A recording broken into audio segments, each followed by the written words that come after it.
जंगल के बीच एक विशाल शेर बरगद के पुराने और घने पेड़ की ठंडी छाया में गहरी नींद का आनंद ले रहा था। चारों ओर सन्नाटा था और केवल शेर के खर्राटों की गूंज सुनाई दे रही थी। तभी अचानक एक छोटा सा चंचल चूहा झाड़ियों से निकला और तेजी से दौड़ता हुआ आया। वह इतना उत्साहित था कि उसने ध्यान ही नहीं दिया और अनजाने में सोते हुए शेर के विशाल पंजे पर चढ़ गया। शेर की नींद टूट गई और उसने गुस्से में अपनी आंखें खोली।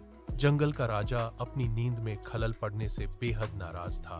उसने बिजली की गति से झपटकर नन्हे चूहे को अपने भारी पंजे के नीचे दबा लिया।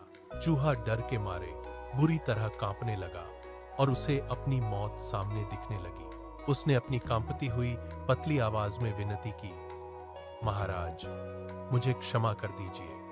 मुझसे बहुत बड़ी भूल हो गई। अगर आप आज मुझे छोड़ देंगे तो हो सकता है कि किसी दिन मैं आपके किसी बड़े काम आ सकूं। शेर ने चूहे की यह बात सुनकर एक जोरदार ठहाका लगाया, लेकिन चूहे की मासूमियत देखकर उसका दिल पसीज गया और उसने अपना पंजा हटा लिया। चूहा वहां से भाग गया। कुछ दिन बीत गए और जंगल में सब कुछ सामान्य था। एक दोपहर शेर एक फुर्तीले हिरण का पीछा कर रहा था। तभी अचानक वह शिकारियों द्वारा बिछाए गए एक बहुत ही मजबूत जाल में फंस गया। मोटी और मजबूत रस्सियों ने उसे चारों ओर से जकड़ लिया था। शेर ने खुद को छुड़ाने के लिए अपनी पूरी ताकत लगा दी, लेकिन रस्सियां उतनी ही कसती जाती। बेबस होकर उसने जंगल में जोर जोर से दहाड़ना शुरू किया। उसकी दहाड़ में दर्द और पुकार थी। वह छोटा चूहा अपने बिल में बैठा था जब उसने शेर की जानी पहचानी आवाज सुनी। वह तुरंत बाहर निकला और आवाज की दिशा में तेजी से दौड़ पड़ा। जब वह जाल के पास पहुंचा तो उसने शेर को लाचार पाया।